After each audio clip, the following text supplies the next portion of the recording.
Bonjour à toutes et à tous et bienvenue dans cette nouvelle vidéo. Aujourd'hui je vais vous présenter 5 monnaies romaines extrêmement rares, mais vraiment des monnaies que si jamais vous les avez, si jamais vous réussissez à en trouver, et bien déjà ça veut dire que vous avez beaucoup d'argent et surtout que vous avez beaucoup de chance. Sur ce, si vous n'êtes toujours pas abonné, n'oubliez pas de le faire et on est parti. Première monnaie, le denier de Caligula et d'Auguste. Donc pour cette première monnaie, on va partir sur un denier de Caligula et d'Auguste, donc une monnaie sur laquelle on va voir deux empereurs. Donc voici la monnaie en question. Alors comme vous pouvez le voir, donc déjà c'est une monnaie qui va avoir en fait deux bustes, ce qui est assez particulier, on n'a pas forcément l'habitude de voir ça. Et donc sur l'avers vous avez Caligula et sur le revers vous allez avoir Auguste. Donc Caligula qui est le troisième empereur romain à avoir régné et Auguste qui est le tout premier. Donc c'est une monnaie qui a été frappée par Caligula et donc le but de mettre Auguste sur le revers, et bien c'était tout simplement pour lui rendre hommage, tout simplement pour l'honorer. C'est une monnaie qui pèse 3,83 grammes et qui a été frappée pendant le règne de Caligula bien évidemment, donc entre 37 et 41 après Jésus-Christ. Au niveau donc de l'aspect de la monnaie, comme vous pouvez le voir, c'est une monnaie qui est quand même un assez bel état. Elle est classée 5 sur 5 en termes de frappe et 3 sur 5 en termes d'état. Sinon en termes de rareté, c'est une monnaie qui est quand même très rare puisqu'elle est classée en R3, ce qui signifie qu'il y a moins de 1000 exemplaires connus dans le monde et celui-ci est probablement l'un des plus beaux qui existent actuellement. Et d'ailleurs concernant cet exemplaire, il est passé aux enchères en 2017 et à ce moment-là, son estimation était d'entre 6000 et 8000 dollars. Donc voilà pour cette première monnaie, un denier de Caligula et d'Auguste.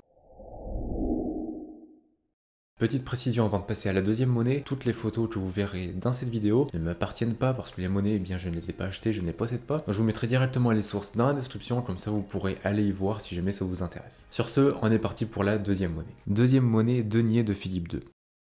Pour cette nouvelle monnaie, on va partir sur un denier qui est très rare puisqu'il s'agit tout simplement d'un denier de Philippe II. Et là, vous allez vous dire c'est un petit peu bizarre parce qu'en fait, Philippe II, normalement, il ne frappait que des Antoniniens, mais finalement non. Il y a quelques deniers qui existent, il y en a vraiment très peu. Et j'ai fait quelques recherches, j'en ai trouvé que quelques-uns qui se sont vendus ces dernières années aux enchères. Donc voici la monnaie en question, comme vous pouvez le voir, c'est une monnaie quand même un assez bel état. Et en soi, on pourrait se dire que voilà, c'est juste une monnaie un petit peu classique, mais pas du tout parce que comme je vous l'ai dit, c'est un denier de Philippe II. Et normalement, ça n'avait pas forcément trop lieu d'exister. C'est pour ça que ça en fait une monnaie vraiment très rare. Mais en dehors de ça, ça reste une monnaie au niveau description assez classique. Sur l'avers, donc vous avez le buste de Philippe II, et sur le revers, vous pouvez voir Philippe II une nouvelle fois, qui est debout, qui tient un globe et une haste. Donc en termes de description, ça reste, comme je vous l'ai dit, une monnaie assez simple. Sinon, concernant évidemment sa date de frappe et tout ça, c'est une monnaie qui a été frappée donc sous le règne de Philippe II, donc entre 247 et 249 après Jésus-Christ. Donc au niveau de son poids, de sa taille et tout ça, c'est une monnaie qui va peser 2,91 grammes pour 20 mm de diamètre. Et par rapport à son état, comme vous pouvez le voir, c'est une monnaie qui est quand même en assez bel état. Il y a évidemment de l'usure qui est plus ou moins superficielle, mais honnêtement, ça reste quand même assez propre, ça reste une monnaie qui est quand même assez belle. Maintenant, qu'en est-il de son prix? Eh bien déjà, c'est une monnaie qui a été vendue aux enchères, donc à 2000, et à ce moment-là, son estimation était de 12 000 euros. Après, malheureusement, je ne sais pas à combien elle s'est vendue, mais on peut imaginer que c'était plus ou moins dans ces eaux-là. Troisième monnaie, denier de Tetricus II. Ici on est une nouvelle fois avec une monnaie un petit peu particulière et surtout qui ressemble beaucoup au denier de Philippe II puisqu'il s'agit d'un denier de Tetricus II. Donc oui, je vous l'accorde, normalement Tetricus Ier et Tetricus II, ils ont fait frapper que principalement des minimis et des antoniniens, par exemple comme celui-ci ou encore celui-là, mais Tetricus II n'a pas fait que ça puisqu'il a également fait frapper des deniers, mais des deniers vraiment très très rares. Donc voici la monnaie en question. Comme vous pouvez le voir, c'est une monnaie quand même assez classique au niveau description. Et d'ailleurs, elle ressemble énormément, voire même c'est quasiment la même que le denier de Philippe II. Donc bien sûr, sur l'avers, vous avez le buste de Tetricus II. Et sur le revers, vous avez une nouvelle fois Tetricus II, donc qui est en arme et qui tient un globe et une haste. Niveau description, c'est tout. Et comme je vous l'ai dit une nouvelle fois, c'est quand même assez simple. Après, bien sûr, c'est une monnaie qui a été frappée donc, sous le règne de Tetricus II, donc de 272 ou 273 à 274. Et c'est une monnaie, bien sûr, qui est très rare, sinon elle ne serait pas dans cette vidéo, logique. Et en termes de rareté, ici, elle est classée en R3, ce qui signifie une nouvelle fois qu'il y a moins de 1000 exemplaires connus dans le monde. Donc c'est vraiment une monnaie très rare, et même honnêtement, je pense qu'il vaut plus un R4, parce que j'ai cherché quand même sur internet et tout ça, j'ai trouvé que peut-être une dizaine d'exemplaires vendus, donc honnêtement, je pense qu'elle est quand même plus rare que ce que l'on voit globalement. Mais quoi qu'il en soit, par rapport à la monnaie en elle-même, c'est une monnaie qui pèse 2,28 grammes, et elle se compose donc d'une sorte de billon, en fait. Alors, c'est pas un denier en argent comme on a l'habitude de le voir, donc là c'est surtout un billon en fait, mais qui va être honnêtement plus une sorte de cuivre dans lequel on va rajouter un tout petit peu d'argent. Mais par rapport du coup à son prix, c'est une monnaie qui s'est vendue aux enchères en 2016 et elle s'est vendue pour 10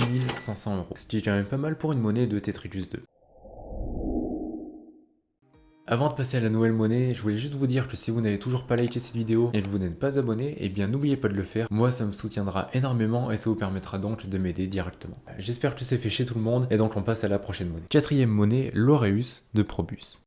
Alors pour cette quatrième monnaie, on va partir avec un petit peu d'or, puisqu'il s'agit tout simplement, comme je vous l'ai dit, d'un Aureus de Probus. Donc voici la monnaie en question. Alors Probus, donc c'est un empereur qui fait partie du bas empire, c'était un peu le moment où voilà, ça commençait à sentir mauvais pour l'empire, et plus précisément il a régné de 276 à 282 après Jésus-Christ, et à ce moment-là, on n'avait pas trop l'habitude de frapper des monnaies romaines en or et surtout des Aureus, ce qui fait que les Aureus de cette époque sont toujours assez rares et surtout assez prisés. Donc comme vous le voyez depuis le début, c'est une monnaie qui est quand même assez belle, en termes d'état, elle est quand même assez propre, hein, on va pas se mentir. Donc sur l'avers vous avez le buste de Probus, et sur le revers vous avez tout simplement au centre Probus, donc qui est un habit militaire et qui tient un sceptre, et ce dernier est entouré de 4 captifs. Au niveau des dimensions et tout ça, c'est une monnaie évidemment composée d'or qui va peser 5,21 grammes pour 20 mm de diamètre. Et en termes de rareté, évidemment, c'est une nouvelle fois une monnaie qui est classée en R3. Maintenant, au niveau du prix, c'est une monnaie qui est quand même assez chère puisqu'elle s'est vendue aux enchères en 2016 et son estimation de base était de 50 000 $, et finalement elle a été adjugée à 85 000 $, hors frais de transaction et hors frais de vente surtout, ce qui signifie que l'acheteur a dû la payer au final environ 100 000 $.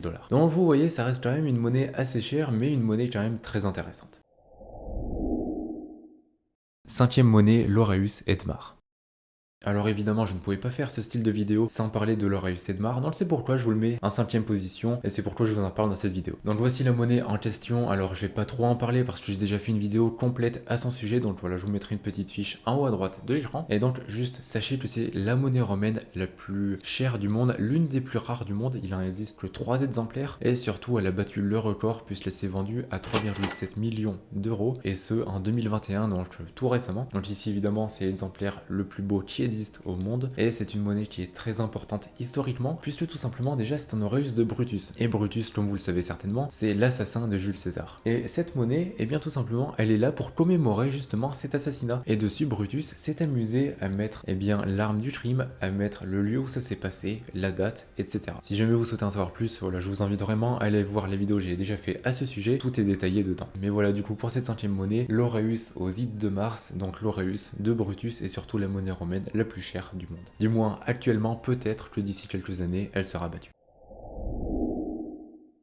Donc voilà pour ces différentes monnaies romaines, pour ces 5 monnaies romaines extrêmement rares. Si jamais ça vous a intéressé, si jamais vous souhaitez en savoir plus, n'hésitez pas à me le dire. Puis si jamais vous souhaitez d'autres catégories de monnaies, par exemple les grecques, les royales, les féodales, etc., peu importe, n'hésitez pas à me le dire et donc je verrai pour faire ce style de vidéo. Mais sinon, comme d'habitude, si vous souhaitez acquérir une monnaie de ce style, pas les mêmes monnaies malheureusement, mais une monnaie de l'époque romaine, eh bien n'hésitez pas à aller faire un tour sur mon site internet empiredesmonnaies.fr, le lien est directement dans la description, et dessus vous y retrouverez des centaines de monnaies romaines, de monnaies gauloises, de féodales, de royales, etc. Il y en a vraiment pour tout le monde, et surtout il y en a pour tous les budgets parce que les prix commencent à 4 € et vont jusqu'à 4000 €, donc il y en a vraiment pour tout le monde. Donc voilà, si jamais ça vous intéresse, n'oubliez pas d'aller y faire un tour. Évidemment, et comme d'habitude, si cette vidéo vous a plu, n'oubliez pas de lâcher un pouce bleu, de vous abonner et d'activer la cloche des notifications. Moi ça me soutiendra énormément, et vous ça vous permettra de ne rater aucune vidéo. Et puis si vous êtes encore là, et bien déjà merci beaucoup, et puis marquez dans les commentaires monnaie romaine rare, comme ça je saurai que vous êtes resté jusqu'à la fin de la vidéo. D'ici là, je vous souhaite une bonne journée ou une bonne soirée, prenez soin de vous et de vos proches, c'est très important, et puis on se voit dans une prochaine vidéo. Allez, salut!